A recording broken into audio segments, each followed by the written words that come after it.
Se han proyectado las sesiones desde el 4 de octubre y terminarán en el 13 de diciembre. Y en ese sentido, pues nos da muchísimo gusto dar la bienvenida a las 4 doctoras que hoy estarán realizando esta conferencia sobre un tema bastante atractivo, ya de entrada, ¿no? A 100 años de Ramón López Velarde, léxico y sintaxis de su prosa.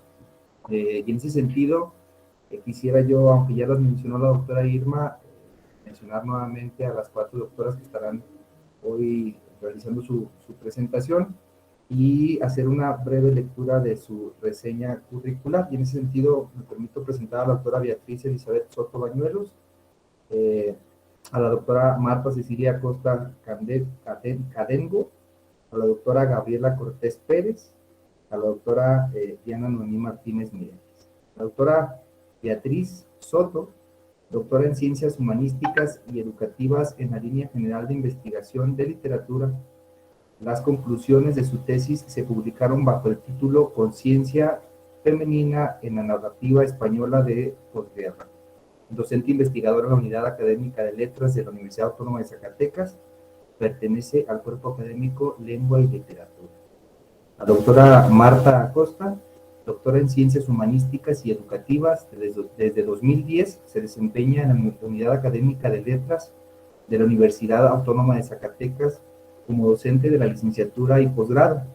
Es perfil PRODEP, miembro del Sistema Nacional de Investigadores, y ha publicado libros y artículos referentes a la lingüística aplicada, análisis del discurso y enseñanza de la lengua. Entre sus publicaciones más recientes se hallan Sintaxis y Adjetiva-Guión en estudiantes universitarios de lenguas, Léxico del discurso oficial de Zacatecas, desde el vocablo, sus paradigmas y sintagmas, y colaboraciones en lengua, lenguaje, cultura e intercultural, IDAS, convergencias en el estudio del lenguaje. La doctora Gabriela Cortés es licenciada en Letras y maestra en Enseñanza de la Lengua Materna por la Universidad Autónoma de Zacatecas, así como doctora en Ciencias del Lenguaje por la Escuela Nacional de Antropología e Historia. Labora desde hace 19 años como docente investigadora de la Unidad Académica de Letras, en donde imparte asignaturas del área de lingüística en licenciatura y maestría en la misma universidad. Sus diversas publicaciones, tanto libros como artículos, se centran en sus líneas de investigación: lingüística aplicada, lexicografía y sintaxis. Es líder del cuerpo académico 112, lenguaje y literatura, y también perfil PRODEP, y pertenece también al Sistema Nacional de Investigadores. Finalmente, también la doctora, le damos la bienvenida a la doctora Diana Noemí Martínez Mireles, quien mencionó ahorita la doctora Irma como la doctora Noemí, egresada de la licenciatura en Educación Física por la Escuela Normal Manuel Ávila Camacho, de la licenciatura en Letras y de la maestría en Enseñanza de la Lengua Materna por la Unidad Académica de Letras de la misma universidad. Colaboradora en antologías poéticas y revistas digitales, premios literarios, primer lugar en el concurso de poesía de la jornada en 2013 y en el concurso de calaveras literarias convocada por el mismo en 2019. Premio al mejor trabajo jerezano en los novenos Juegos Florales Ramón López Velarde en 2016. Actualmente es docente de Educación Física en la Secretaría de Educación de Zacatecas. Bueno, sin más preámbulo, les cederé la palabra para que realicen su respectiva conferencia. Tendrán un espacio contemplado más o menos de 45 minutos, y en ese mismo sentido también damos la bienvenida a todos los asistentes a esta sesión, y les comentamos y reiteramos la invitación para que pudieran hacer preguntas, comentarios, recepciones a través del chat. Yo estaré haciendo seguimiento de todos estos para al final dar un espacio de diálogo, un breve diálogo respecto a la conferencia. Bueno, sin más preámbulo, adelante, doctora. Buenas noches. Nos congratula mucho estar en el segundo Seminario Internacional de Literatura y Cultura Latinoamericanas. Tras esa amable presentación y generosa, me voy a permitir compartir pantalla para proyectar la presentación. Eso me va a evitar los nervios porque no los voy a estar viendo. Yo voy a estar viendo la pantalla.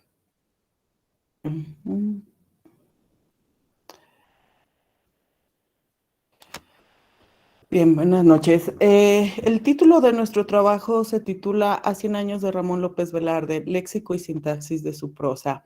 La autoría de este trabajo corresponde al cuerpo académico UAS 112, Lenguaje y Literatura, que está conformado por las autoras que ya mencionaron y la doctora Diana Villagrana Ávila.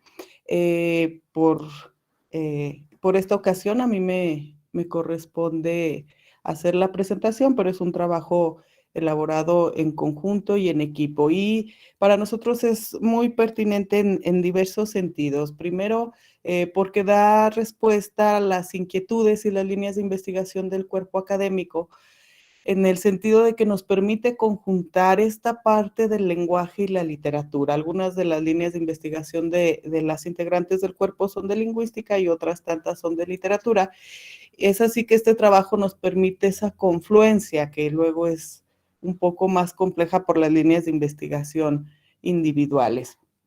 Entonces, el trabajo se estructura de la siguiente manera. Primero vamos a ver un panorama o unas acotaciones sobre esta relación entre lengua y literatura para después particularizar un estado de la cuestión muy general sobre los estudios lingüísticos que nos permitirá contextualizar la prosa de Ramón López Velarde en el léxico y en la sintaxis.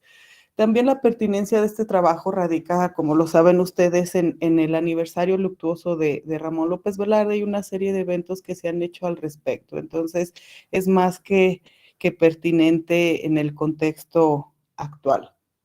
Bien, respecto a la relación que hay entre lengua y literatura y por qué a partir de una disciplina no literaria o no teórica desde la literatura abordamos la producción de López Velarde, tiene que ver con estos elementos. ¿Por qué este acercamiento lingüístico?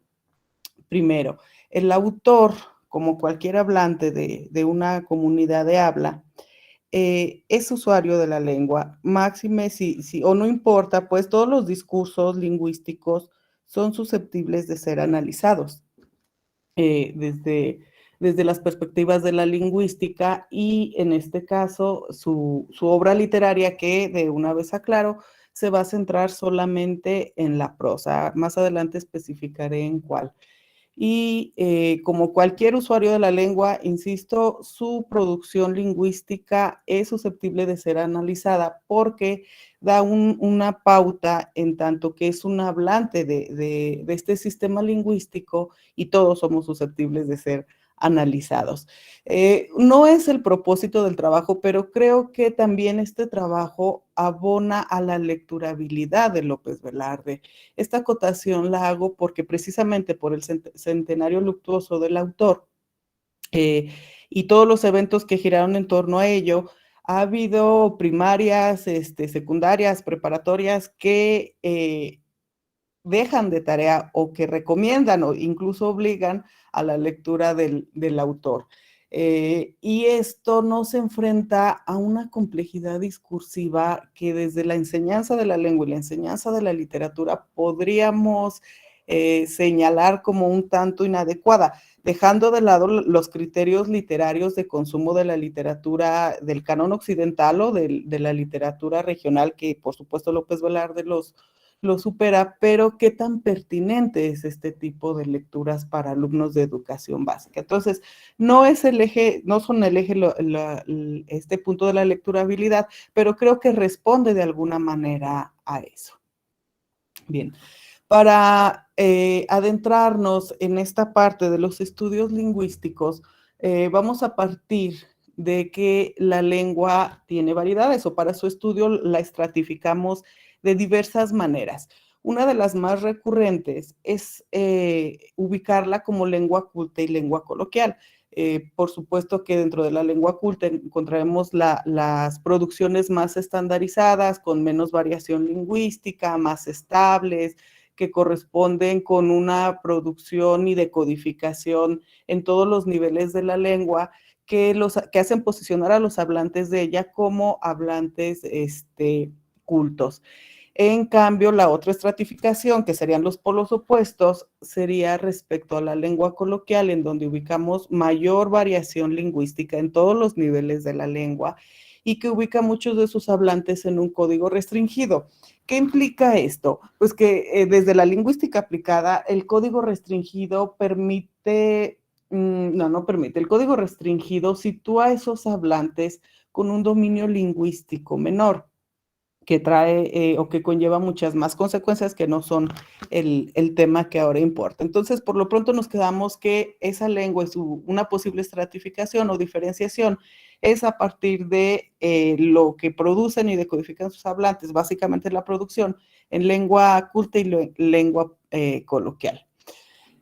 A la lengua se le hace otra división a partir de las modalidades, que se le diría la lengua oral y la lengua escrita. Ya sabemos que en la oralidad tenemos estos dos aspectos, que se compone la oralidad de hablar y de escuchar, y en la escritura de escribir, leer.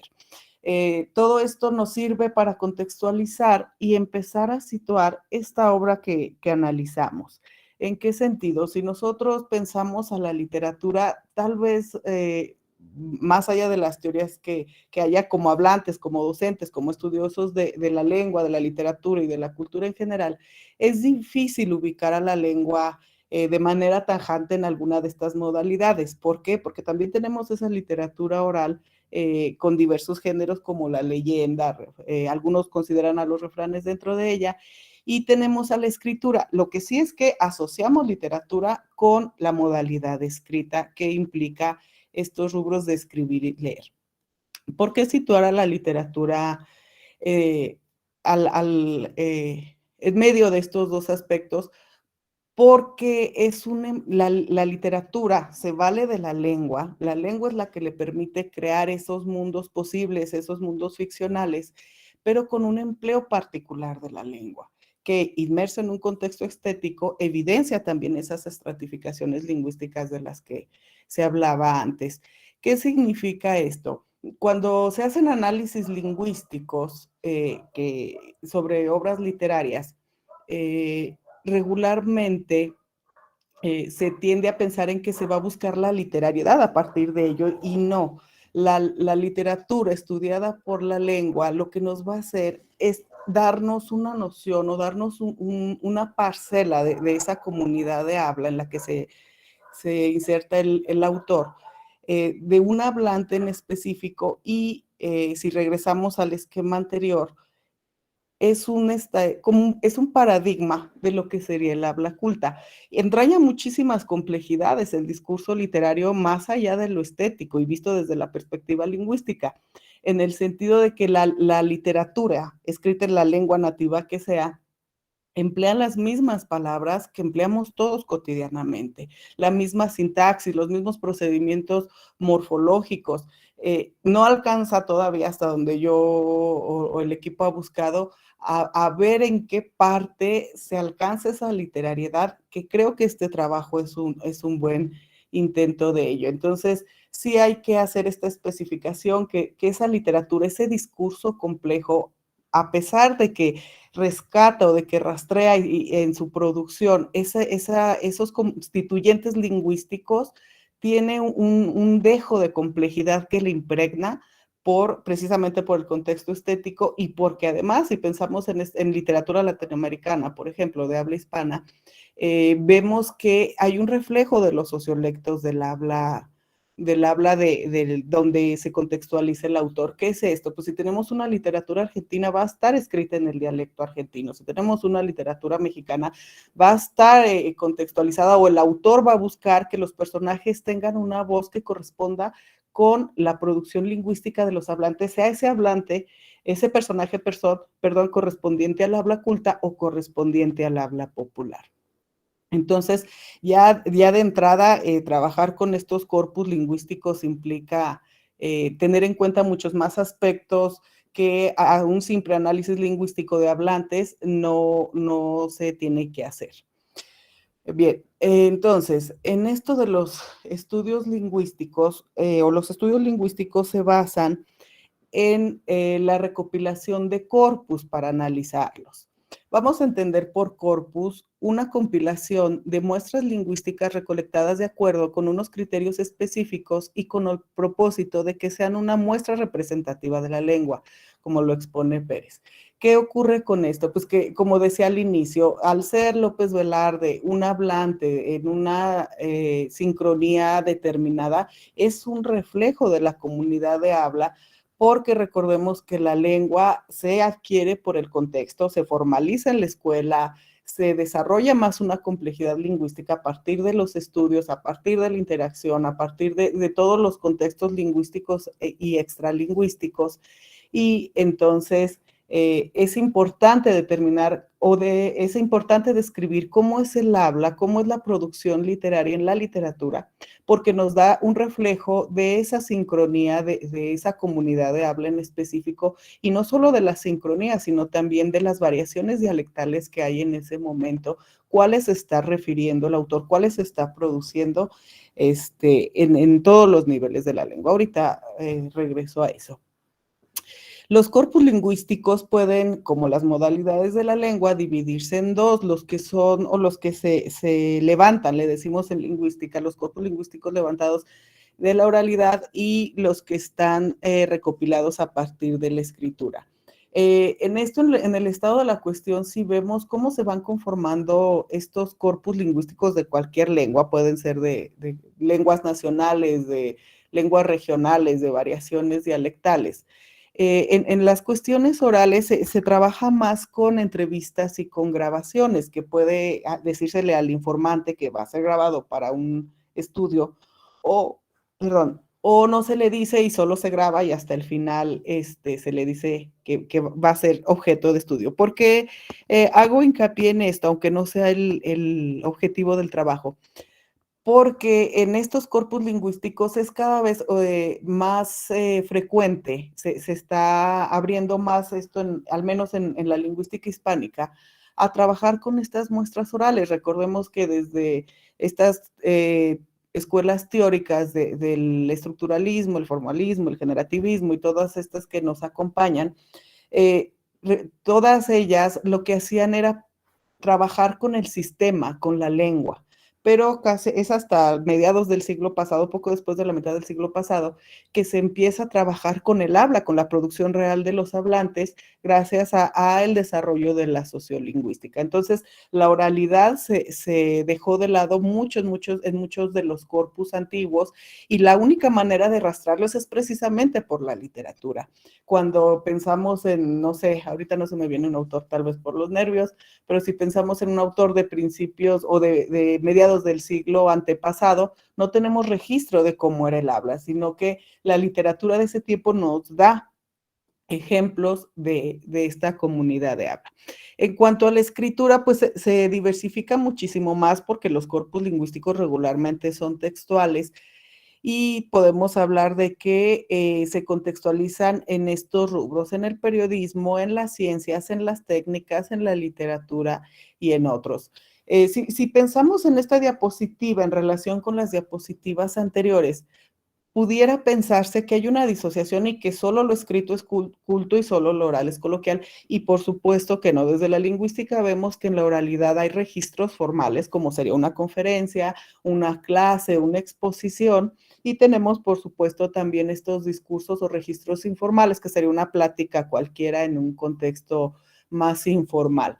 En tanto que en la escritura ocurre lo mismo. Tenemos estos registros formales, que sería básicamente los discursos que están o los rubros que están ahí enunciados, pero también tenemos dentro de la escritura los registros informales. Pensemos en el WhatsApp, ahora que emergió tanto con la pandemia. Es escritura, es susceptible de ser corpus lingüístico, pero no está estructurado ni pensado de la misma manera que estos textos, en el sentido de que un mensaje de WhatsApp no lo revisamos, no tenemos tanta formalidad, incluso no se emplea para medios formales, seguimos recurriendo al correo electrónico, y en cambio el discurso periodístico, el discurso científico, el discurso técnico, la literatura, son textos en los que se trabajan, se vuelve a trabajar, se corrigen más si están publicados con el proceso de edición. Entonces, no hay que perder esto de vista en el establecimiento de los corpus lingüísticos. ¿Para qué nos sirven los corpus lingüísticos? Nos sirven para estos tres rubros que están entrelazados, nos describen, como he mencionado ya, las comunidades de habla en contextos diacrónicos y diatópicos específicos.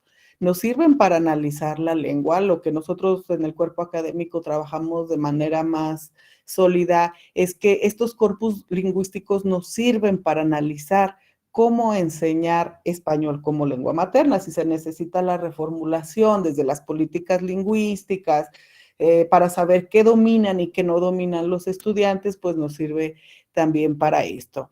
Y además, esto se puede hacer debido a la interpretación de esas comunidades de habla que se describen y que se analizan. Y aquí una puntualización que creo que creo necesaria, que una cosa es describir y otra cosa es analizarlo. Lo veremos en el cuerpo del trabajo. Entonces, los corpus son muestras de usos lingüísticos reales de hablantes de una determinada comunidad de habla. A partir de ellos se obtienen datos cuantitativos y cualitativos. Aquí también me voy a detener un poco porque la lingüística está considerada dentro de las ciencias sociales, pero esta parte del análisis duro de datos lingüísticos tiene un sustento totalmente objetivo. Luego entran a letras nuestros alumnos pensando que ya no se van a topar con matemáticas y se topan con que no. Con que en lingüística sí trabajamos con frecuencias, trabajamos con porcentajes, trabajamos con regla de 3 para poder cuantificar precisamente las ocurrencias, las frecuencias que aparecen en los diferentes niveles de la lengua. Entonces, estas apreciaciones que hacemos, esta descripción y este análisis que posteriormente se interpretan, se sustentan en una base totalmente objetiva que también se verá más adelante, y ya en la cuestión cualitativa los datos nos sirven para interpretar y para dar desde esta interpretación que por supuesto tiene una subyacencia subjetiva y teórica a interpretar esos datos de diversas maneras. Les he platicado de esta parte de los corpus lingüísticos, pero la lengua en su complejidad, sabemos que para estudiarla se divide en niveles de la lengua. Tenemos entonces esta diferenciación entre el nivel fonético, fonológico y ortográfico para atender precisamente las modalidades de la lengua. En la modalidad oral tenemos la producción fonética, la de los sonidos, con su realización en el plano fonológico, mientras que en la escritura tenemos el nivel ortográfico. Pensándolo así, o las teorías sostienen que estos son los niveles superficiales, pero vamos a entender superficial no en el sentido despectivo de la palabra, sino en esta acepción que se contextualiza en lingüística, que son los primeros niveles, son los que nos dan la forma. Se dividen en este caso insisto, por la modalidad de la lengua, pero ya a partir del nivel morfológico se comparten tanto para oralidad como para escritura estos elementos. Si partimos de los discursos que producimos, pues tenemos que, ya sea a partir de fonemas o a partir de grafías, conformamos morfemas. Los morfemas nos van a conformar palabras y estamos en el nivel morfológico. Las palabras nos van a conformar el nivel léxico, que en cuanto hay una juntura de una palabra con otra, entraremos al nivel sintáctico y el nivel sintáctico nos conformará el nivel discursivo. Desde el nivel morfológico es donde entra el nivel semántico, que va a dotar de significado a cada uno de los constituyentes, partiendo del morfema hasta el discurso. En el nivel fonético fonológico como ortográfico no podemos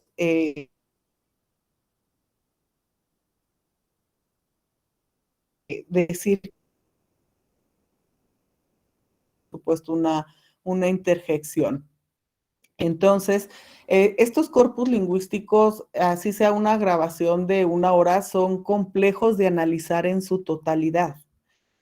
es muy complejo hacerlo, ahorita van a darse cuenta. Entonces, para hacer la descripción de una lengua, se parte o se particulariza solo en uno de estos niveles, ya sea que se estudie solo el nivel morfológico, solo el léxico, solo el sintáctico y solo el discursivo. Aquí lo que no debemos perder de vista es esta teoría de Chomsky, que decía que un nivel genera el otro nivel. ¿Qué quiere decir esto? Que el nivel morfológico está indisociado del nivel léxico y el nivel léxico está indisociado del nivel sintáctico y a su vez el sintáctico del discursivo, porque es a partir de un constituyente primario, que sería el fonema o la grafía, que se constituyen los siguientes niveles. Visto así, a nosotros nos interesa, no le vamos a analizar la ortografía a López Velarde, porque además está publicada y corregida, editada y demás. Nos vamos a centrar en el aspecto léxico y sintáctico, que son los niveles básicos, los niveles medulares para la producción discursiva. Entonces, la prosa López Velardeana es susceptible de analizar, ya que es un acto de habla. En tanto que es un acto de habla, es posible hacerlo. Y contiene, además de su literariedad, un uso distintivo de la lengua que posibilita la confluencia del valor estético y las expresiones lingüísticas. Para ello, para nosotros acercarnos a hacer este análisis de estos dos niveles de la lengua, vamos a regresarnos a conceptos como el léxico básico y la sintaxis. El léxico básico son las palabras que pueden estar en todos los textos y sobre cualquier tema. Hay autores que manejan ideales respecto al léxico básico. Recordemos, López Morales habla de 5,000, López Chávez habla de López Chávez habla de 5,000 palabras, López Morales habla como de 3,000 aproximadamente. Y la caracterización de este léxico es que es con el que nos comunicamos cotidianamente. Todos tenemos un léxico mental, que es el que nos permite hablar de todas las situaciones, de todas las ideas, de todos los sentimientos. Y entonces, en las lenguas se determina el léxico fundamental y una parte importante de este léxico fundamental es el léxico básico. Aquí también hay mediciones, hay algunas aquí en la Universidad Autónoma de Zacatecas que se hicieron en el nivel medio superior que denotan que estos estudiantes de preparatoria manejan alrededor de 2,000 palabras. Otros estudios hablan de que las personas que no tienen ese desarrollo en el dominio lingüístico se quedan con esas 2,000 palabras. Entonces, aquí estamos hablando de un problema educativo de alguna manera en el que hace falta acrecentar el léxico básico más el léxico disponible, terminología y cultivos que tampoco conciernen a esta exposición. Entonces, se mide el léxico de una lengua así. ¿Por qué es importante determinar el léxico básico de una lengua? Si ustedes revisan un diccionario, cualquier diccionario, uno escolar incluso que se usa en primaria, hay miles y miles de entradas. Nosotros no usamos como hablantes todas esas entradas, nos concentramos precisamente en estos pocos miles que son los que nos permiten interactuar. También vamos a recurrir al análisis sintáctico y cuando nosotros hablamos de esta variación lingüística, si nosotros vamos a otro estado, a otro país, incluso a otro municipio, vemos o inmediatamente identificamos que no hablan igual que nosotros. Lo que nosotros percibimos son estas diferencias léxicas. Hay este nivel léxico genera el nivel sintáctico, pero hay una diferenciación. Este nivel léxico es más perceptible como oyentes, aunque no sepamos que existe la palabra lingüística, y la sintaxis no, es menos consciente. Implica otras complejidades de juntura y combinatorias.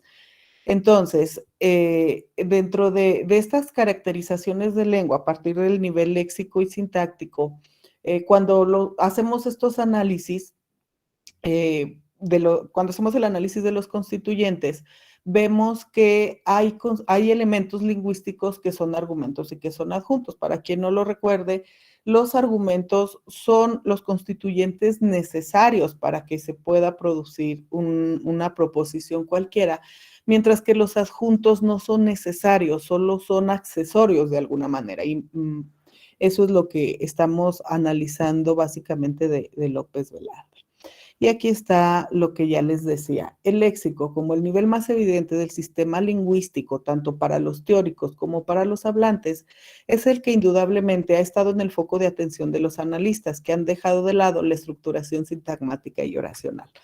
Sí, muchos de los estudios lingüísticos se van solo al léxico o se brincan hasta el plano sintáctico con la oración y se deja muy de lado la parte sintagmática que corresponde también al nivel simple, pero que es necesario, sobre todo para planificación lingüística, tener una descripción objetiva de ello.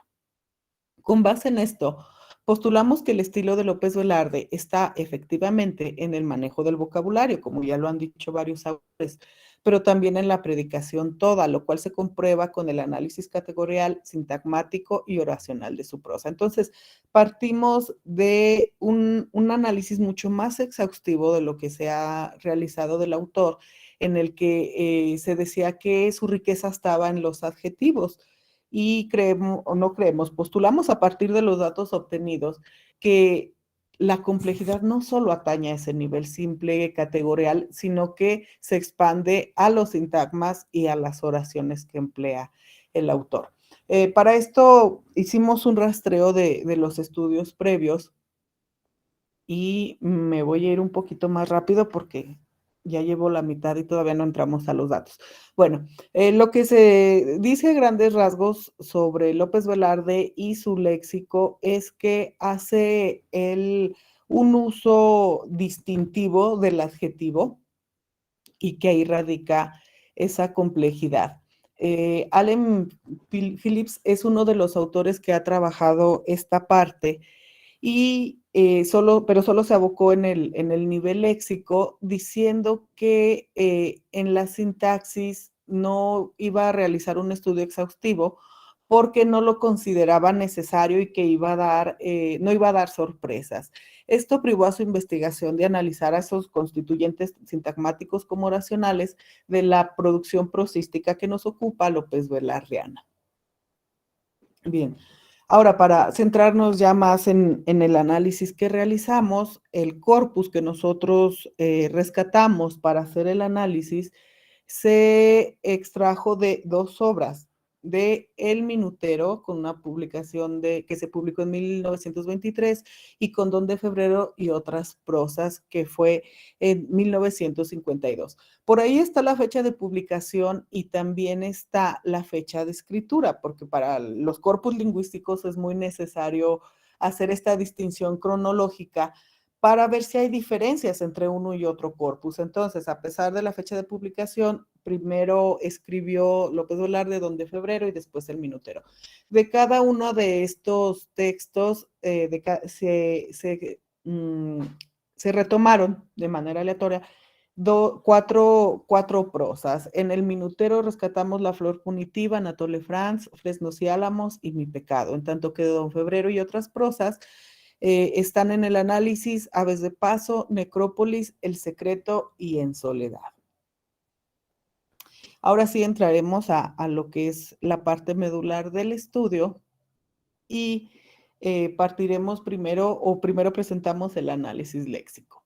Como ya dijimos, el nivel léxico es el rango más tangible de la lengua, perceptible, estratificable para todos los hablantes. En él se pueden reconocer los idiolectos, que es la variación a partir del espacio, los sociolectos, que es la variación a partir del estrato, y los registros de los hablantes. Todos como hablantes decodificamos esto aunque no tengamos la teoría. A su vez, el léxico nos permite la selección consciente del hablante. ¿Qué es esto? Cuando nosotros como hablantes, dependiendo del contexto en el que estemos emitiendo una producción lingüística, determinamos o rescatamos del lexicón las palabras que queremos emplear. Si estoy en una comunicación informal, no es necesario que rastree o que trate de rescatar cultismos o que me preocupe tanto por las muletillas, porque el contexto es informal. En cambio, si mi contexto es informal, yo sé que se me han salido muletillas, pero el léxico, los vocablos que trato de rescatar, son más cuidados. Entonces, sí hay una selección consciente de las palabras que empleamos y a esto le le llamamos en lingüística conciencia lingüística, y hay autores que dicen que se desarrolla, pero en la teoría, en los hechos creo que todos los hablantes sabemos qué palabras decir, o al menos intentamos tener una conciencia o sí, una conciencia clara de qué palabras se pueden usar en qué contextos. Si ubicamos esto en la producción de Ramón López Velarde, lo que postulamos es que esta prosa evidencia un proceso de formación intencional del texto literario. Y esa palabra intencional no está escrita incorrectamente, no nos equivocamos en el plano, en el nivel ortográfico, sino que es un concepto que rescatamos de Scholes y Wills, en donde la intencionalidad se ve como casi sinónimo de complejidad. Nosotros tenemos en la lengua categorías gramaticales, que es lo que conforma el léxico, todos se saben las categorías gramaticales, y de esas categorías gramaticales hay más complejidades en unas que otras, sin tomar en cuenta ahorita la posible distinción semántica que puede haber. ¿En qué sentido? Para la construcción de las palabras atendemos estos procesos morfológicos que tenemos en la gramática mental, pero también atendemos el significado de la palabra. Y lo que vemos en López Velarde es que es muy cuidadoso, los vocablos que él enuncia tienen una complejidad morfológica y semántica en lo que escribe. El análisis léxico, pues, de las lenguas de cualquier corpus se hace con base en las categorías gramaticales, y este análisis nos permite brindar otras interpretaciones que van más allá de la relación perceptible que tenemos todos de sujeto-adjetivo. ¿Cómo se hace este análisis lingüístico? Se hace a partir de algo que se denomina lematización, que es tenemos el corpus lingüístico y entonces contamos las palabras y contamos los vocablos. Les recuerdo rápido la diferenciación. Los vocablos son las entradas tal como aparecen en el diccionario. Entonces, si yo tengo el vocablo correr, así me va a aparecer en el diccionario. El vocablo no tiene la flexión que corresponde a su categoría. Por ejemplo, los verbos se pueden flexionar en modo, tiempo, aspecto, voz, todo lo que ustedes ya saben. Ese va a ser mi vocablo cuando no está flexionado, en contraposición o en oposición con la palabra, que van a ser todas las ocurrencias que de ese vocablo se pueden realizar. ¿Qué son las ocurrencias? Todas las posibles flexiones. Entonces, yo tengo correr como vocablo, lo cuento una vez, en oposición con todas las palabras que puedo hacer o que pueden suscitar ese vocablo. Entonces, correrá, corremos, corrieron, son palabras de ese vocablo. Se determina el número de frecuencia de palabras y se determina el número de frecuencia de vocablos. Aquí está un ejemplo de esta producción de López Velarde. Y ahorita regreso a la lematización. Las producciones e interpretaciones lingüísticas se posibilitan a partir de dos ejes: uno convencional, que se ciña al conocimiento del lenguaje y de las estrategias retóricas de una comunidad, y otro no convencional o de la imaginación, del que dependerían el lenguaje figurado y el poético. Es una cita de Reyes. Se entiende que la expresión y la comprensión de determinado hablante recurre a estas dos vías, y que la búsqueda de una manifestación óptima en el discurso literario depende en gran medida del dominio que se tenga de la lengua como vehículo de comunicación. Desde esta perspectiva, Ramón López Velarde fue un conocedor, consciente o inconsciente, del código lingüístico en todos sus niveles, y lo explicita más allá de la selección de palabras y de sus atributos relacionados de forma directa. ¿Cómo explicamos esto con tablas? Aquí está lo que les decía. Son los resultados de esa lematización que realizamos respecto a las dos obras prosísticas de López Velarde. En esta tabla lo que podemos ver son las categorías gramaticales nucleares. No estamos aquí presentando las palabras vacías o las partículas, porque las partículas no nos dan riqueza léxica. Lo que nos evidencia la riqueza léxica son estas categorías: el sustantivo, el verbo, el adjetivo, el adverbio. Regresando a las diapositivas anteriores, si pensamos en los argumentos y los adjuntos, el sustantivo y el verbo son constituyentes argumentales, son necesarios para la producción lingüística. Es casi, bueno, sí hay algunas expresiones, pero es casi imposible emitir discursos sin sustantivos y sin verbos. En tanto que el adjetivo y el adverbio son adjuntos, pueden ir o no pueden ir. Esta distinción categorial es importante a partir de los adjuntos y los argumentos, porque como son opcionales los adjuntos, eh, si no tenemos un dominio lingüístico como hablante, hay muy pocos. En muestras de estudiantes encontramos que no hay casi nada de adjetivos y casi nada de adverbios y los adjetivos que hay son determinantes, no son calificativos. Entonces, el que López Velarde tenga muchísimos adjetivos, ahorita vamos a ver estas frecuencias, está hablando de un dominio lingüístico que lo posiciona como un hablante culto. Entonces, en esta tabla lo que podemos ver son estas categorías gramaticales que denotan riqueza léxica, los vocablos que de ellos hubo y la frecuencia que ocupan las palabras respecto a esos vocablos.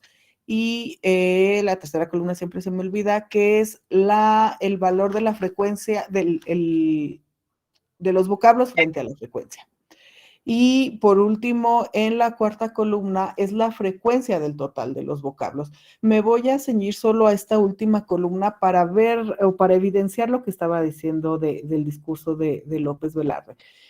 Por ejemplo, el sustantivo respecto a toda la muestra del minutero representa una frecuencia de 44.91%.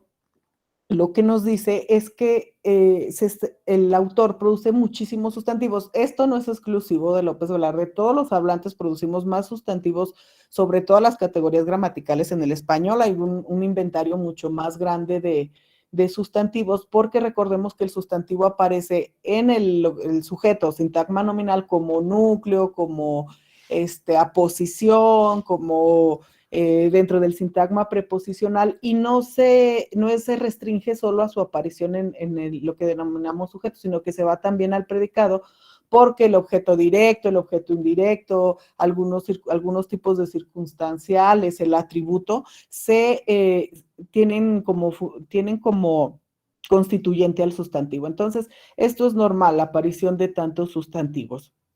En cambio, el verbo está ocupando la cuarta parte de la producción total en la muestra del minutero y también es más o menos la media que se suele obtener en este tipo de análisis. Lo que aquí llama la atención y lo que da pues sustento a este trabajo es esta aparición porcentual de los adjetivos, en donde tenemos un 24.55%. ¿Qué quiere decir esto? Este es un índice, es una frecuencia, es un porcentaje altísimo de uso de adjetivos y si lo pensamos de otra manera, casi todos los sustantivos están acompañados o expandidos de un adjetivo. Esto no es para nada regular, aunque se habla culta o aunque se habla académica o científica. Esto sí se sale de los parámetros de la media, pues. Y con los adverbios tampoco sorprende tanto esta cifra, porque son muchos menos los adverbios en la lengua, pero sí creo que sí está más alta que en otros corpus.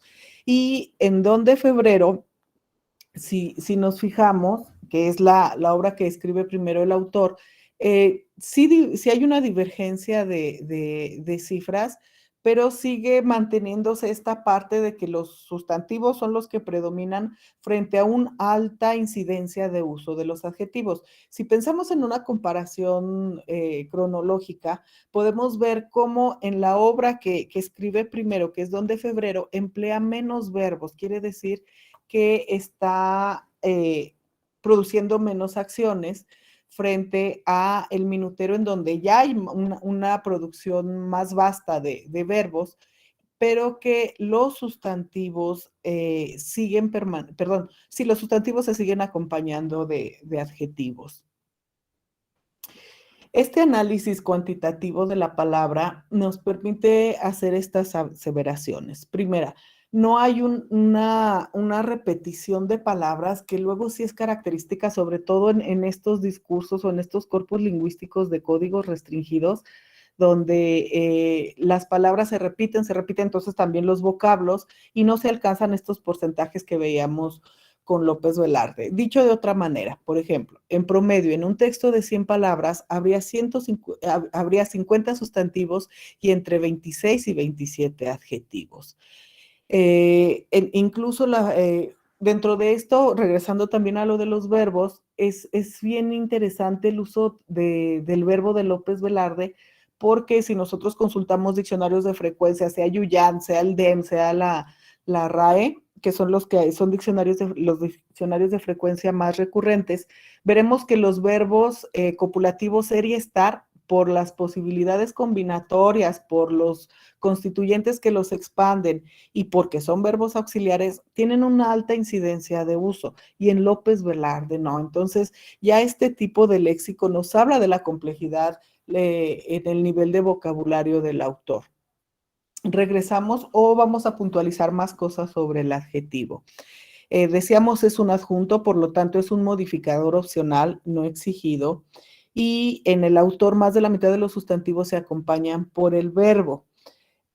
Aquí vamos a empezar, con esto creo que damos respuesta a la riqueza léxica a partir de adjuntos de López Velarde, y se inicia ya con esta otra parte del análisis donde vemos o queremos hacer nota, queremos enfatizar mucho que es esta riqueza léxica, esta complejidad léxica no se estanca en el nivel simple, sino que va más allá en el plano sintagmático. ¿Cómo es esto? Por ejemplo, bueno, para mí está a la izquierda en el ejemplo, don de febrero, un baño constante en las aguas vivas de la naturaleza. Baño constante, ahí es muy claro. Tenemos el sustantivo baño y su adjetivo constante. Y luego tenemos dos modificaciones. Bueno, baño constante, constante es un modificador directo, como categorialmente se le ubica al adjetivo, pero luego tenemos otras dos caracterizaciones de sustantivos. En las aguas vivas también se está refiriendo a baño, pero no está siendo un modificador directo, sino que es un modificador indirecto en tanto que es transpuesto por la preposición en que nos lleva al término las aguas vivas. Y luego, a su vez, este sintagma preposicional o modificador indirecto se subordina a de la naturaleza, que es otro modificador indirecto de aguas. Entonces, estamos viendo tan solo con este ejemplo cómo los adjuntos predominan en López Velarde, en el nivel categorial, que sería constante con el adjetivo, y en el nivel sintagmático, que sería en las aguas. Hasta ahí dejo ese ejemplo. Y no contentas con eso, regresamos también al concepto de léxico básico, que decíamos que son los vocablos más frecuentes con los que nos comunicamos todos los hablantes. Y lo que hicimos fue este léxico de las prosas rescatadas de López Velarde, se buscaron en las 5,000 palabras más frecuentes del español de México, que es un diccionario de frecuencias de López Chávez. Y estos son los resultados. De los vocablos de las 8 prosas, 56.29% no se hay en el léxico básico del español de México. ¿Qué significa?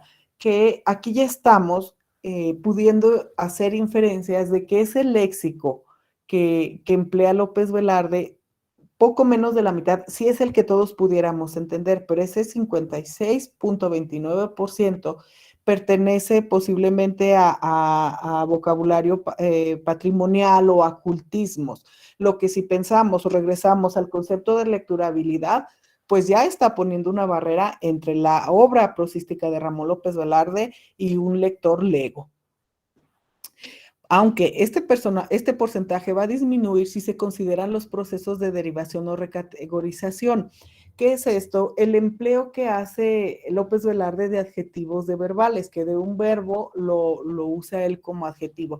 Y así entonces cambiaría el porcentaje a 65.73%, que sí estaría con el léxico básico. De cualquier manera, atendiendo a esta recategorización de adjetivos, este porcentaje que sobre el léxico básico es es más que interesante. Y aquí están estos adjetivos que no son parte del léxico básico.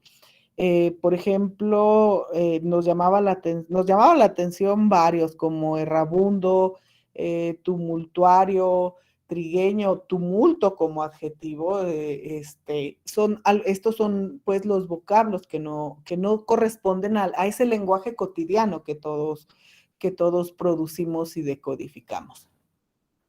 Regreso o retomo otra vez la parte sintagmática. Cuando estamos en nivel simple, estamos hablando de oraciones con un solo verbo. Estas oraciones en sus constituyentes, los adjuntos que las conforman son el adjetivo en cuanto al sustantivo y el adjetivo que lo expande y a la modificación indirecta que reconocemos como sintagmas preposicionales, pero ahí ya estaríamos hablando de una modificación al sustantivo por medio de sintagmas que habla de una complejidad distinta, implica si es un tipo de subordinación que no está en el nivel simple, por eso está en el nivel sintagmático.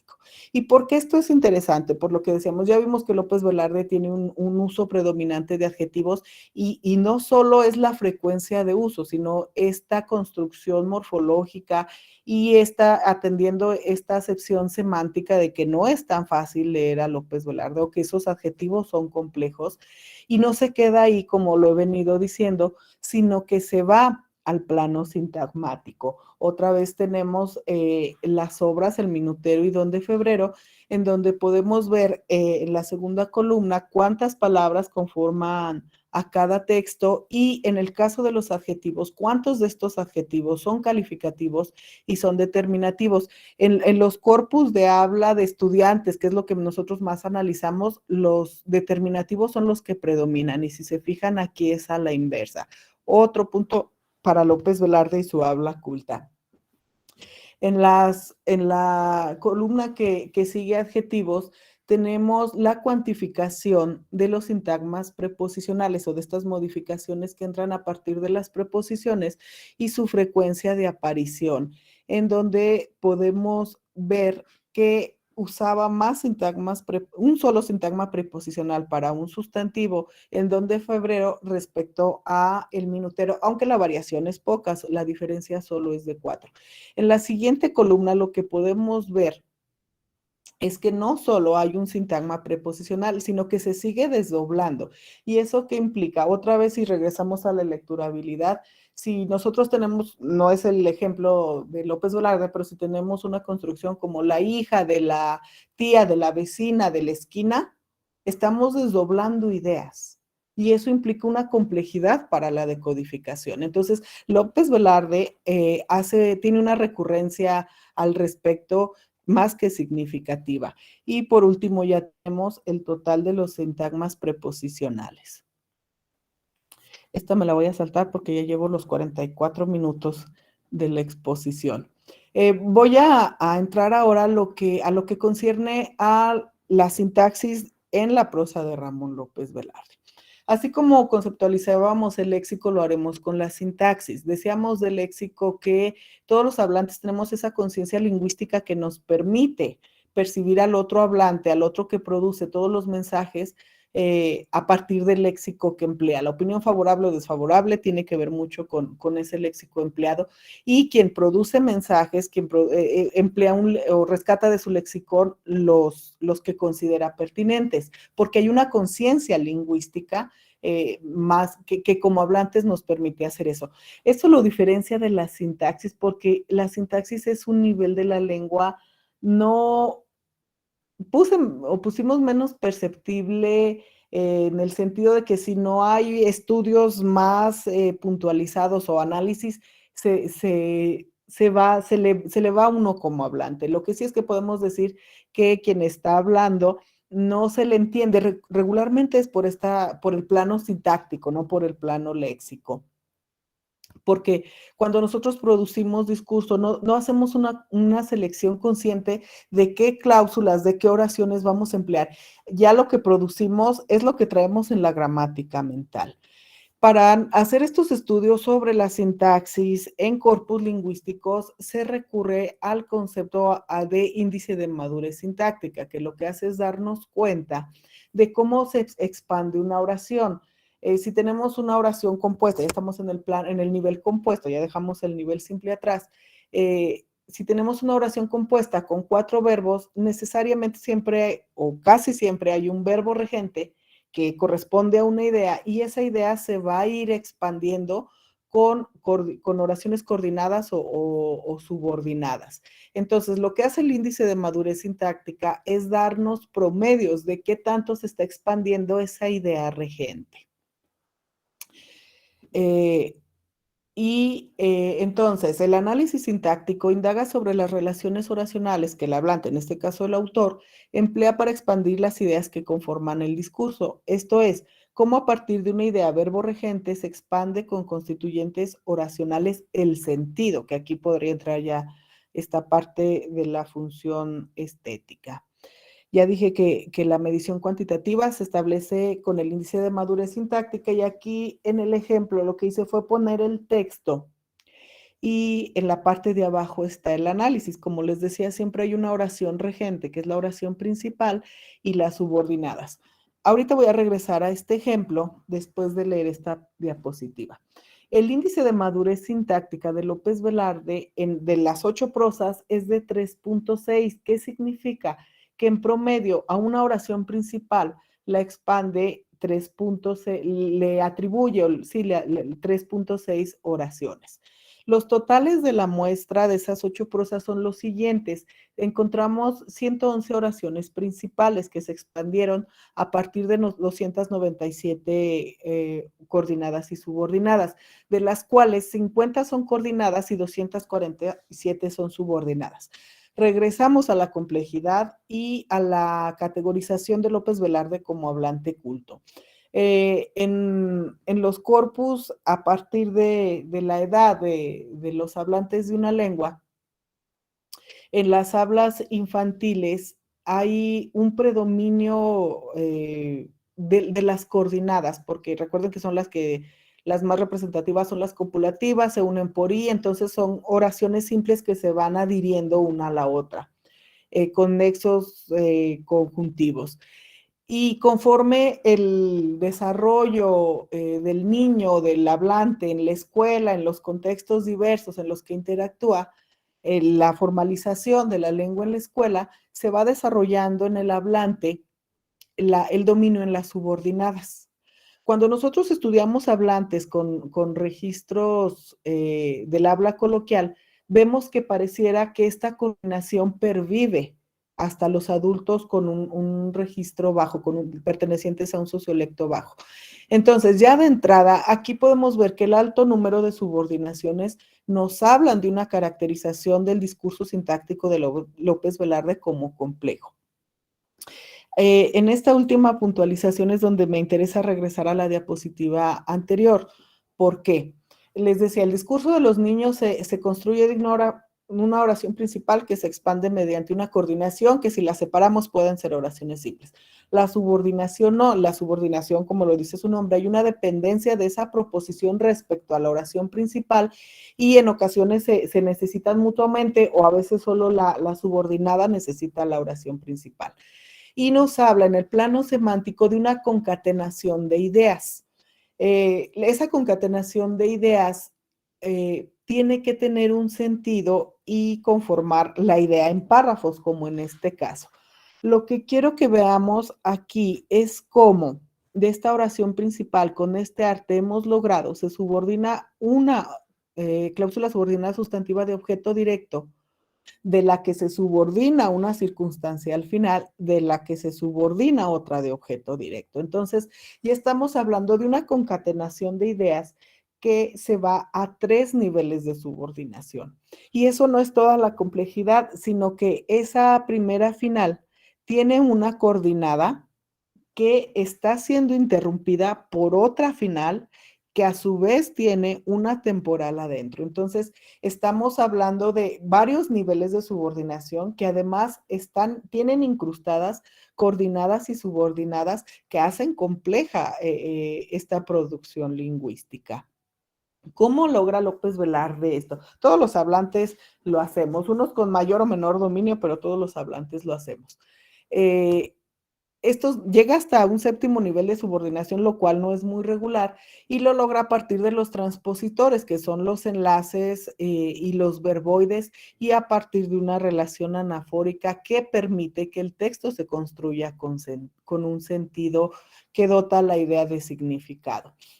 Ahora, si vamos ya a la madurez sintáctica, al índice de madurez sintáctica, tenemos aquí el comportamiento en los dos textos. Si se fijan, hay más expansión a partir de este índice en Don de Febrero, que escribe primero, frente al minutero que escribe después. Esto tiene una apreciación cualitativa positiva o negativa.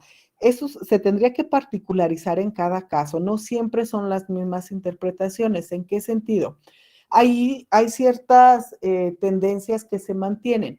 Por ejemplo, tenemos un número menor de oraciones principales en la obra posterior, tenemos un número mayor en todos los casos, perdón, en la primera obra escrita, y que disminuya la apreciación cualitativa que se puede hacer al respecto es que está concretando más el discurso en cuanto a las cifras.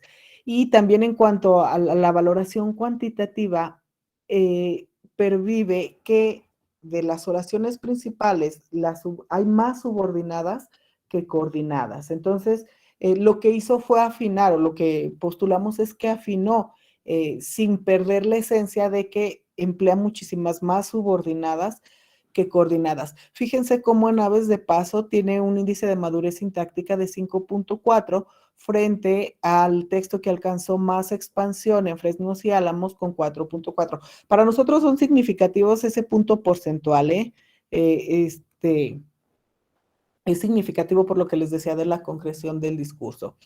Ramón López Velarde y la sintaxis. Cuando daba las cifras anteriores, solo hablaba de esta expansión oracional, de cuál es el índice de madurez sintáctica, pero no solo en eso se basa una complejidad en el nivel compuesto, sino que también tenemos que atender toda la tipología oracional que consigna la gramática. Esto también le da un plus a la producción de López Velarde, porque, por ejemplo, hay 7 coordinadas en la tipología oracional y López Velarde utiliza 4 de esas 7. En la subordinación de las 18 que consigna la lingüística hispánica emplea 14. Las coordinadas que no aparecen son las ilativas, las distributivas y las explicativas. En cuanto a las subordinadas ausentes en la producción del autor, están las agentivas, las de objeto indirecto, las concesivas y las consecutivas. ¿Qué nos dicen estos datos lingüísticos del discurso de López Velarde? Por un lado, tendríamos que tener en cuenta que las ilativas y las concesivas, dependiendo del autor al que nos remitamos, hay quienes dicen que no hay ilativas y que solo son concesivas, pero nos hablan de un tipo de subordinación que está adversando en un nivel más profundo que la coordinada al discurso. Entonces, no hay una consecución o no hay causas, son las oraciones que faltan.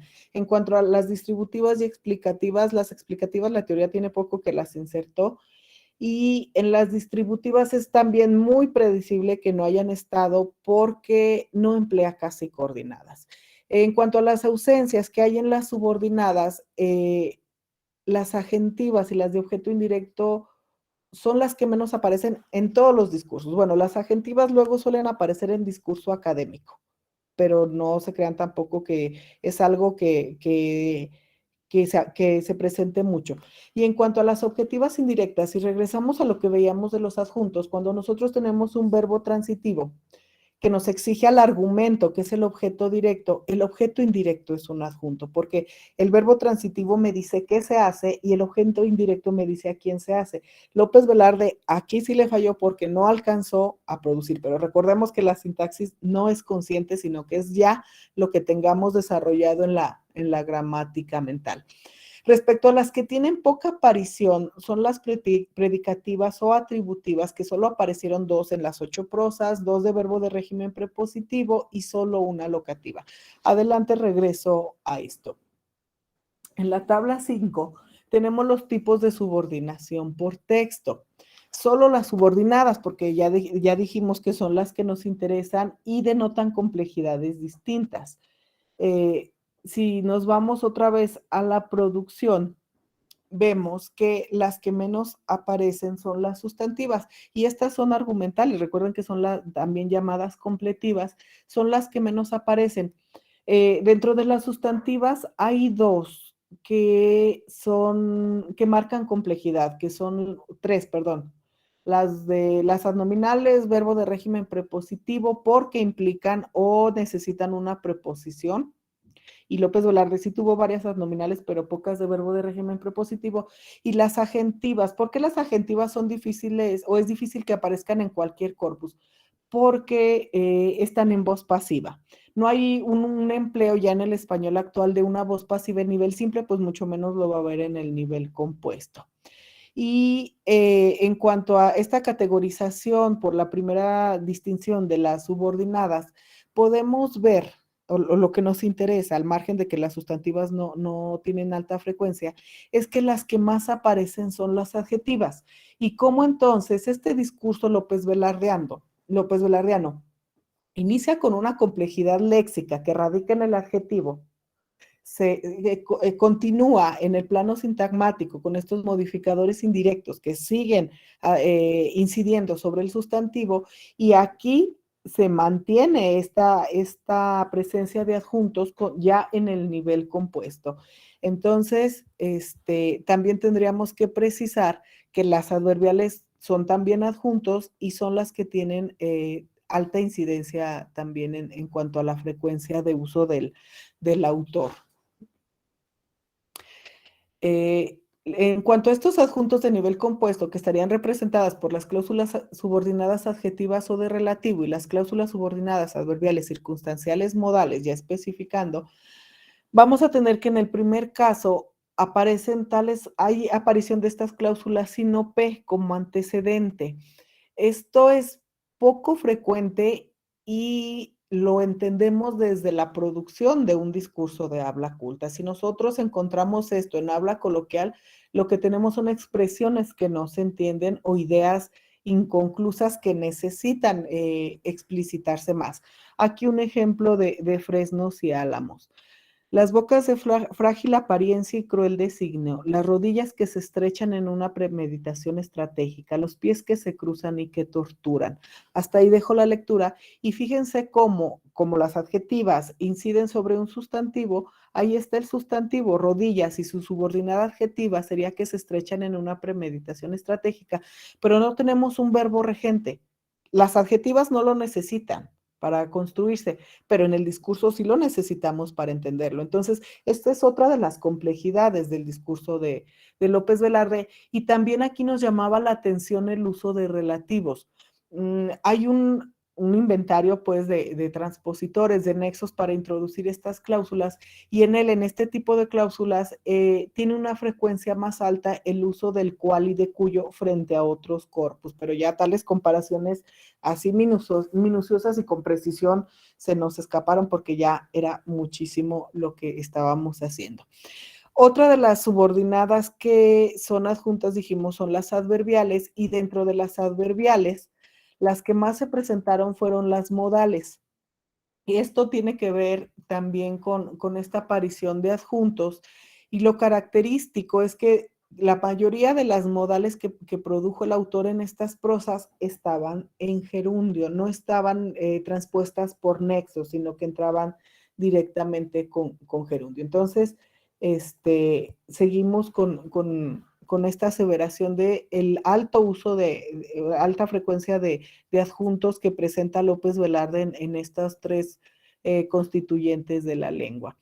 Y aquí ya solo hay precisiones que les pasamos las diapositivas si a alguien le interesa, porque ya me llevé la hora y luego no vamos a tener tiempo para que platiquemos.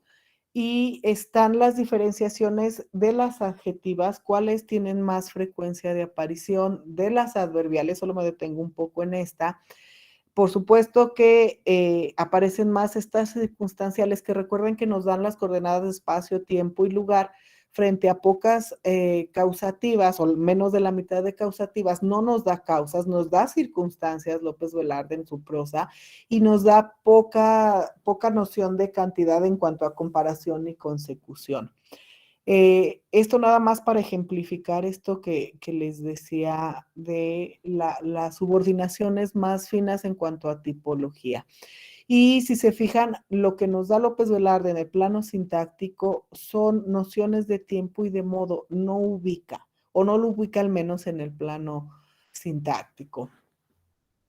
El estudio de la prosa revela que la particularidad en la redacción del autor radica en el acumulamiento de explicaciones que se añaden a los constituyentes nucleares con el empleo más frecuente de subordinadas adjetivas y adverbiales, cuyo uso delata una expansión mediante adjuntos de los sustantivos y verbos, que son esas categorías argumentales.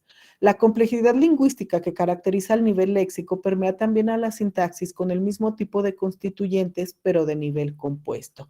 ¿A qué nos lleva esto? Pues a sostener que López Velarde tiene un discurso complejo en todos los constituyentes de la lengua, tanto en el nivel paradigmático como sintagmático, y entonces, como un discurso decodificable, necesita el lector tener habilidades lingüísticas más desarrolladas. O sea, para un niño de primaria sería casi impensable que entendiera desde lo lingüístico, y después de lo lingüístico entender lo literario sería complejísimo, y para los lectores ya más avesados también nos exige una decodificación más atenta.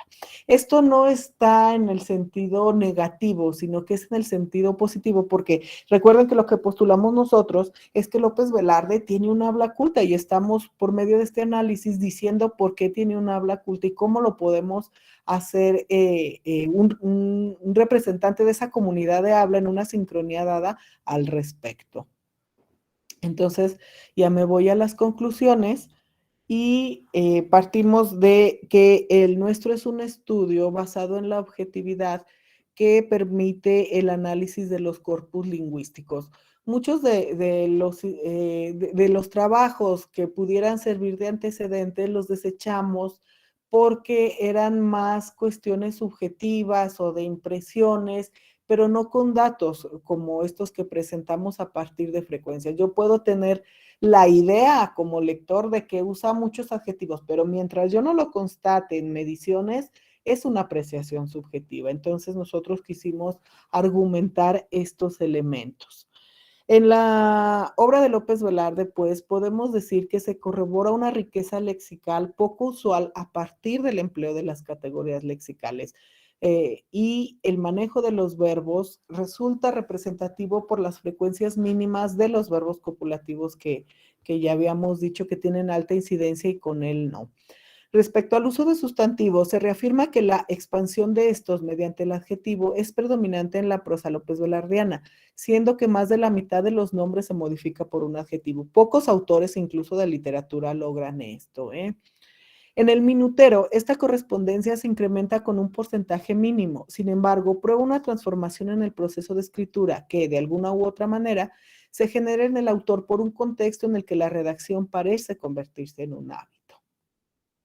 La agrupación de adjetivos en explicativos y especificativos revela que los primeros, a pesar de caracterizar el discurso literario, son poco frecuentes, ya que en Don Febrero representan el 11.67% de los sintagmas nominales en los que un adjetivo se presenta como modificador directo, y se destaca, una vez más, que en el minutero el autor produce esta construcción más veces con un incremento de 31.87%. Entonces, sí hay divergencia diacrónica en los dos corpus que analizamos. La confrontación de los adjetivos encontrados en la prosa de López Velarde con el léxico básico del español de México ofrece, asimismo, resultados no esperados, ya que más de la mitad de los vocablos queda fuera de ese repertorio de palabras comunes. No obstante, al relacionarlos mediante procesos de derivación y o recategorización gramatical, esa proporción crece a 67.73. A raíz de ello, se concluye que la complejidad léxica en los escritos analizados se perfecciona también desde los recursos morfológicos. Y lo que se ha excluido de las valoraciones hechas a la obra en cuestión de López Velarde son los constituyentes sintagmáticos y oracionales. Recuérdese que el sintagma preposicional, que es el del plano sintagmático, puede añadir descripciones a un sustantivo y ello también es prueba del dominio lingüístico, puesto que la adjunción se presenta de manera indirecta. En el caso de la prosa de López Velarde, esta posibilidad de expandir el sustantivo se vuelve una reiteración que define el estilo de la misma y se identifican así sintagmas nominales que se complementan con una y hasta 4 sintagmas preposicionales. En el desarrollo del dominio lingüístico que se pudiera caracterizar como culto, intervienen todos los rangos de la lengua. El siguiente nivel, después del léxico y el sintagmático, es el nivel sintáctico. Este también es un indicador de un estilo complejo en el que el discurso se estructura con base en la expansión y juntura de las tipologías oracionales. Entonces, de ahí que los constituyentes oracionales que conforman el discurso López Velardiano constatan una proyección detallada tanto de sustantivos como de verbos en el nivel simple, en el nivel compuesto, igual que en el nivel simple, en la que para los nombres utiliza desde el nivel léxico, pasando por el sintagmático y permeado también el oracional. En tanto que para la expansión de las oraciones contextualiza menos las causas y cuantificaciones, privilegiando sobre estas la temporalidad y el modo en la ejecución que acompañan al verbo. Si bien los niveles de expansión que delata el índice de madurez sintáctica no divergen mucho de otros corpus, solo en las coordinadas, la complejidad del escritor se evidencia en los tipos de transpositores, el uso de relaciones anafóricas con los relativos y las incrustaciones de adjetivas, que ya vimos que las puede hacer sin oración principal, y los niveles de subordinación que permean a los textos analizados. Entonces, ¿para qué nos sirven estos trabajos? También para decir esto, que el índice de madurez sintáctica no es suficiente para hablar de las complejidades discursivas en el plano sintáctico, sino que tenemos que ver estos otros dos elementos. La diacronía en la producción discursiva permite afirmar que si bien se mantiene tanto el índice de madurez sintáctica como la diversificación de la tipología oracional y los niveles de subordinación alcanzados, hay una modificación del discurso cuantitativa y cualitativa, con la que logra López Velarde una concreción discursiva a partir de menos oraciones simples, produce menos coordinadas y menos subordinadas, porque en el minutero sigue empleando las mismas estructuras, o sea, es menor la cantidad, pero se mantiene la tipología oracional. López Velarde produce 18 de las 25 clasificaciones oracionales que consignan la gramática. Las expansiones que no emplea tienden a tener poca frecuencia en casi todos los discursos. Así, podemos concluir que el discurso de López Velarde radica que la complejidad en el discurso de López Velarde radica en la presencia de adjuntos que están presentes en el nivel léxico, morfológico, sintagmático y sintáctico. Y eso nos hace caracterizarlo como perteneciente a un sociolecto culto permeado por la complejidad lingüística. Es todo. Cedo el micrófono. Doctora Gabriela, es de verdad pues fenomenal, ¿no? Tan amplio estudio que de alguna manera nos presenta manera de conferencia.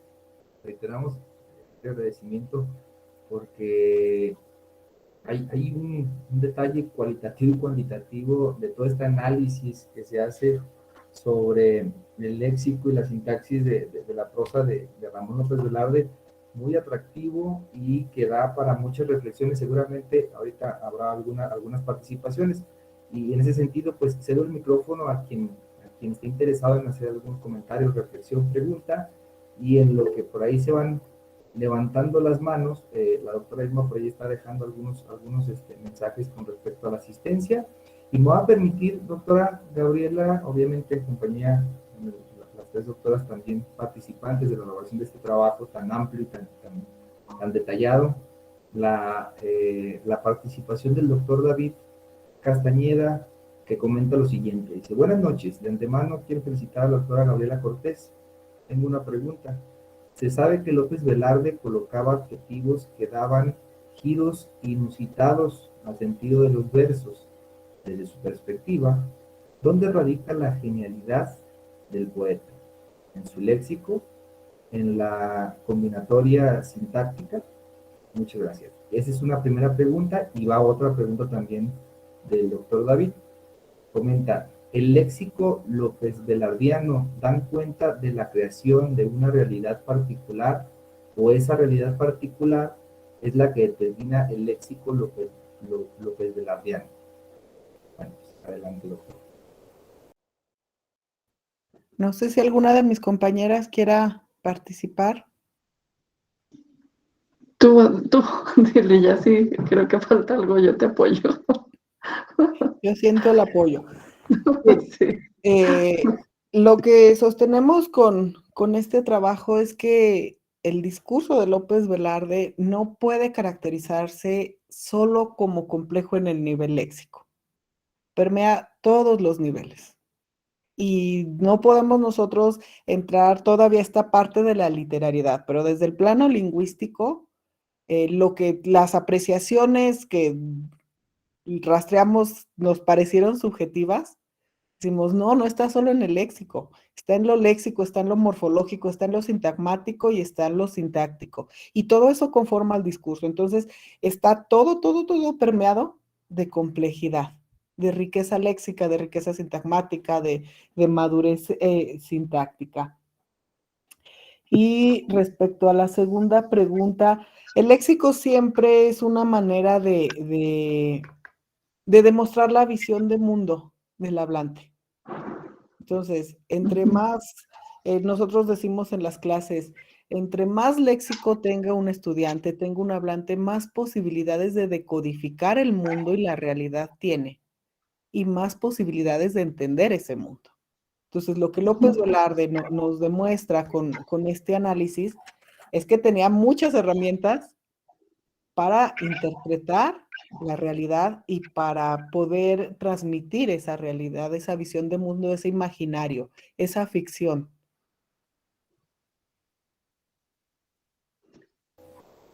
Excelente, muchas gracias, doctor.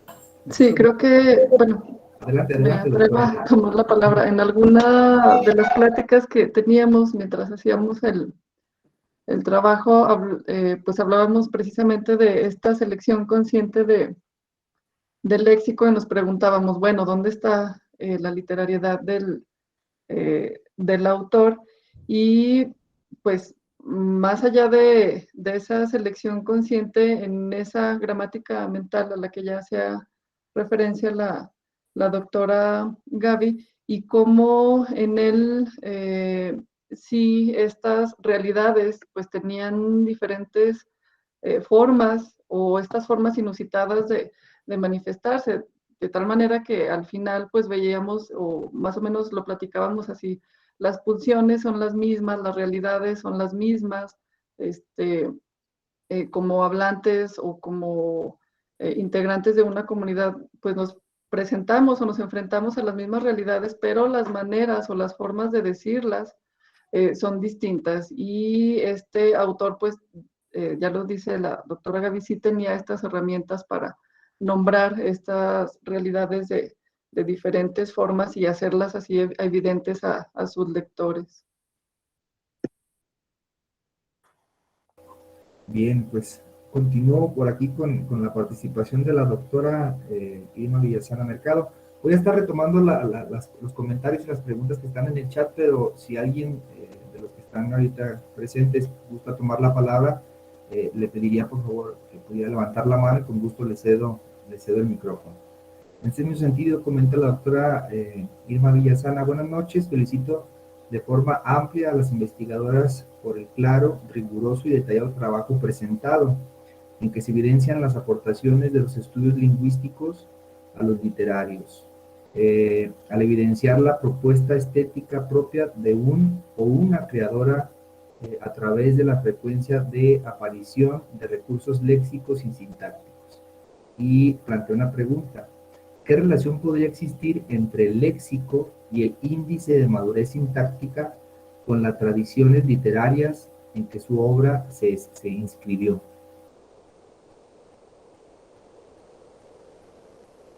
Esa le toca a la doctora Betty. Adelante, doctora Betty. Buenas noches. No, la verdad no llegamos a esa parte de hacer la comparación de la obra literaria de López Velarde con la época. No tenemos ese análisis, la verdad. Tenemos tareas pendientes todavía Sí. porque después de esto seguía una comparación en lo que hay en poesía.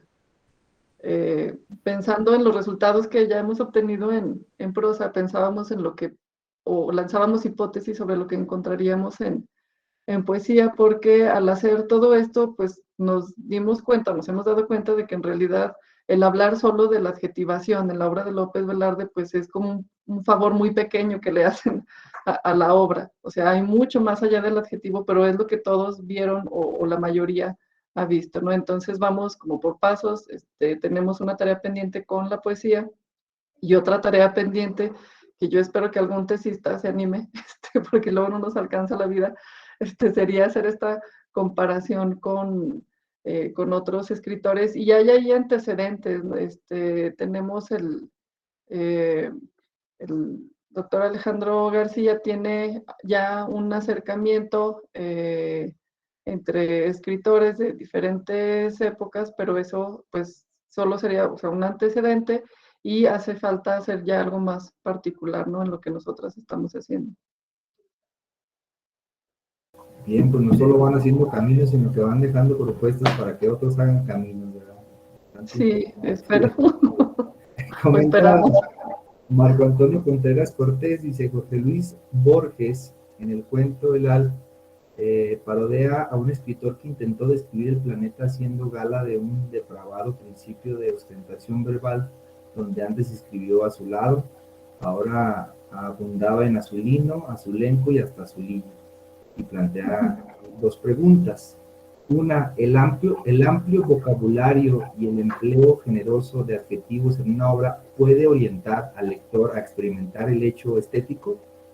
Y dos, ¿cómo puede el lenguaje técnico de este tipo de análisis estimular la comprensión y el goce de las obras literarias? Doctora Gabriela, no sé a quién le cedemos la palabra, pero adelante. Si usted me lo permite, si gusta, yo la cedo, sin problema. Bueno, A mí me adelante. tocaba la presentación y a mis compañeras las preguntas. Que nos echamos un volado y perdió la maestra Gaby. Bien, bueno, no sé, estoy leyendo el comentario. En una de las pláticas que teníamos otra vez mientras hacíamos el trabajo, veíamos como una de las críticas que se le hacía a López Velarde era precisamente este uso que de acuerdo a la codificación parecía excesivo de adjetivos.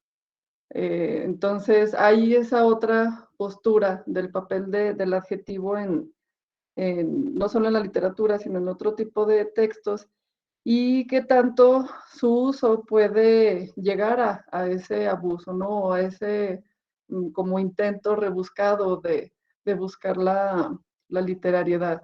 Entonces, pues ese hecho estético, pues depende también de la lectura y del bagaje que tenga el lector. Si repasamos o si se ven esos adjetivos que no se encuentran dentro o que no están en el léxico básico, si un lector no tiene esos referentes, no tiene esos sentidos, pues no va a alcanzar siquiera algo básico, ¿no? De las lecturas de este autor. Y sobre la segunda pregunta, de cómo el lenguaje técnico, este tipo de análisis puede estimular la comprensión, el goce de las obras estéticas, no es el objetivo de este análisis eso. Algo que lo dejamos ya o está en un texto por escrito y que no se alcanzó a decir ahora, es eso, ¿no? O sea, el objetivo no es desentrañar la forma de escritura del autor como para decirles, aquí está la receta, ya sabemos cómo hizo, qué tipos de sintagmas utilizó, qué tipos de oraciones, si alguien lo reproduce va a llegar a los mismos fines, no es la intención esa, la de dar como la receta de la escritura, ni tampoco es el objetivo el que se alcance el goce literario a partir de este tipo de análisis. Tiene otras finalidades, ya lo decía la doctora Gaby, una puede ser para la planificación en la enseñanza de la lengua, de la literatura, y también de la lengua. No sé si Gaby, Betty quieran añadir algo. Bien, perfecto. Comenta también, nuevamente, me parece que acá comenta Víctor Ramiro Gil Castañeda, Ramón López Velarde, uno, en el Teatro de Casa de la Cultura de la ciudad de Colima, se presentó un 15 de abril de hace como 7 años, el montaje teatral titulado La Suave Patria, de significación basada en el poema de Ramón López Velarde. Fue un montaje multidisciplinario dirigido por el diseñador gráfico Víctor Uribe Clarín, quien por varias décadas se ha desempeñado como director editorial de la Secretaría de Cultura de Gobernación del Estado. Una anotación. Comenta Salma Bautista, enhorabuena por esta investigación, y nuevamente Víctor Ramiro Gil Castañeda y Ramón López Velarde II. El espectáculo teatral estuvo compuesto por numerosas escenas de poesía, teatro, danza, música, canto y multimedia. Un espectáculo multidisciplinario enmarcado en el mes colimense de la lectura y el libro, con una duración aproximada de 50 minutos. La representación que apreciamos no la podemos incluir en ninguno de los géneros dramáticos tradicionales conocidos: tragedia, comedia, farsa, pieza, melodrama, etc. Otra anotación. Muchas felicidades, sumamente interesante, comenta la maestra Almadelia Guerrero Aguilar. Y nuevamente Víctor Ramiro Gil Castañeda, Ramón López Velarde III, el poema de Ramón López Velarde, La Suave Patria, hay que recordarlo, es un texto crítico y comprometedor. El autor se tituló como abogado, colaboró en diversos periódicos y revistas. No es una alusión pasiva ni bobalicona acerca de qué se espera de los líderes mexicanos. Es un poema que fustiga la incapacidad política y la mediocridad burocrática. Es un texto que nos pide ser mejores mexicanos.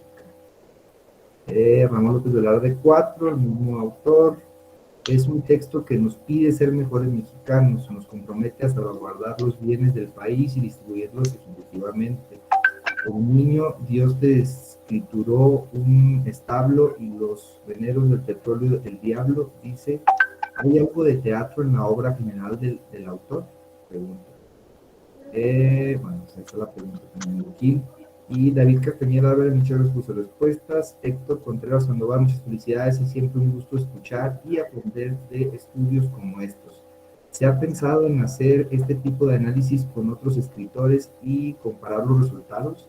Esto puede también dar cuenta de distintas realidades, no solo en México, sino también a lo largo de la literatura latinoamericana. Ahí está una pregunta propuesta, ¿no? Tal vez.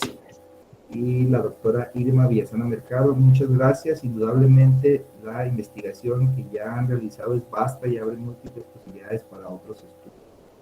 Bueno, por ahí hay un par de preguntas, no sé si se había pensado en realizar una misma estructura de investigación pero con otro autor. Y la pregunta que hay algo de teatro en la obra general del autor, preguntaba Gil, con Víctor Ramiro Gil. Sí, adelante.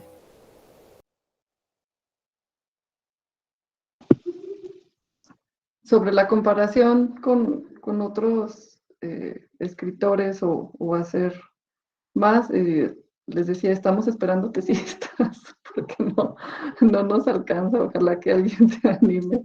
Y no, lo que sí no hemos encontrado es el análisis así de exhaustivo como lo hicimos. Hay análisis de léxico, hay análisis de sintaxis, pero sintagmáticamente no encontramos cosas, y a nivel morfológico tampoco.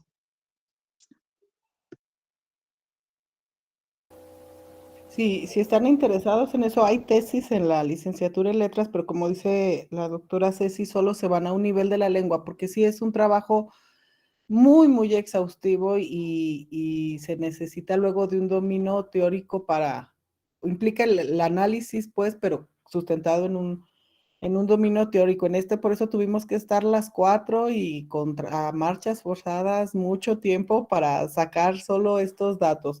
Se tienen el análisis léxico de Amparo Dávila, se tiene el análisis sintáctico de Javier Báez y de Elena Garro, son los que recuerdo ahorita. Entonces, sí hay ya, y el que mencionaba la doctora Ceci de Alejandro García, que creo que está analizando él 10 autores mexicanos con una comparación diacrónica. Entonces, sí hay ya, y lo que nos mueve a nosotros mucho en esto es esta parte de la planificación, y que puede ser un aspecto que se pudiera considerar en la enseñanza de la literatura.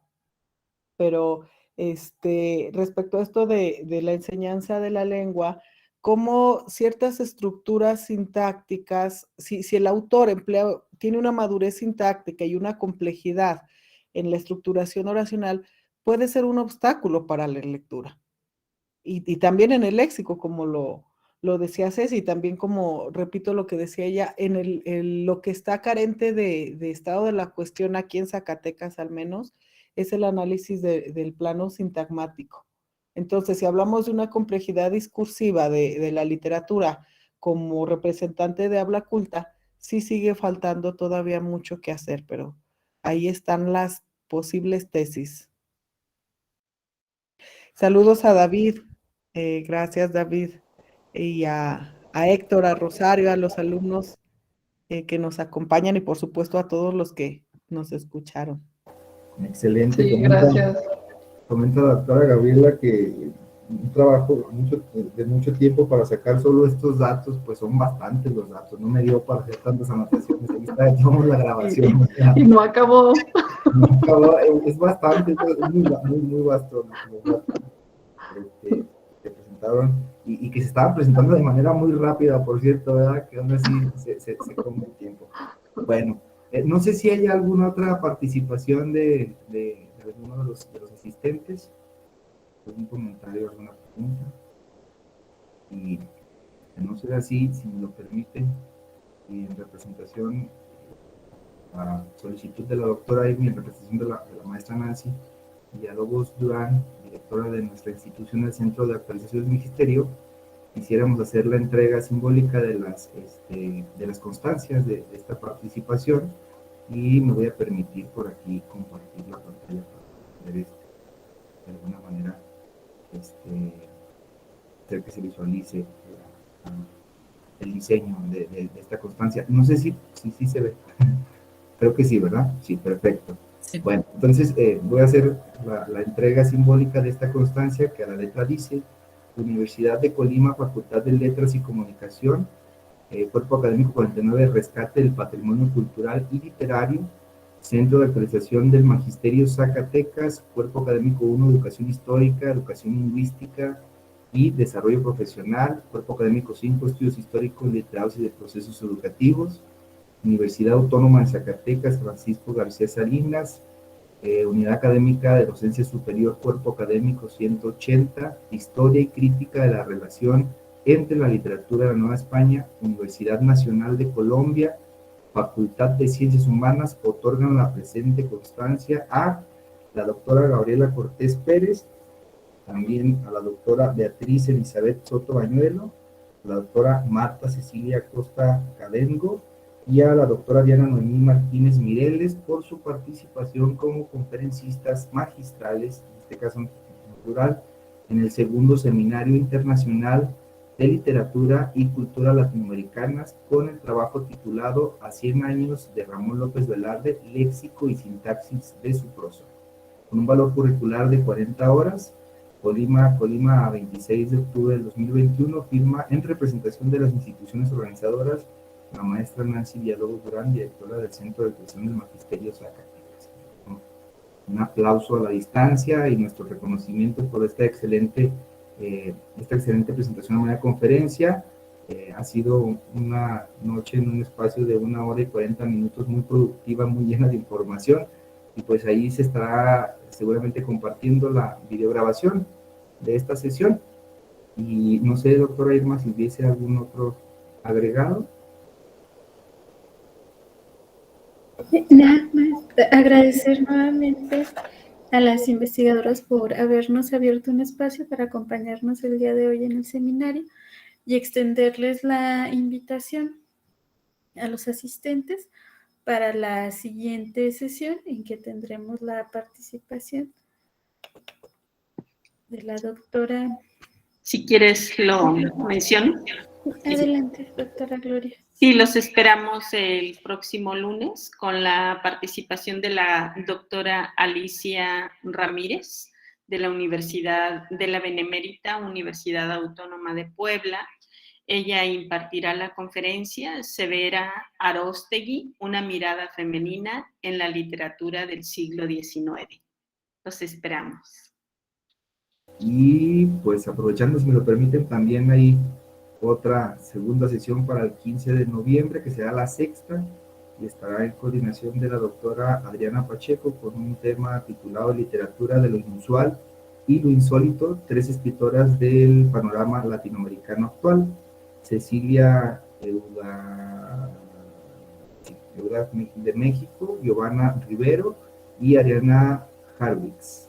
Entonces, por ahí estaríamos ya promocionando la quinta y la sexta sesión de este segundo Seminario Internacional de Literatura y Cultura Latinoamericana.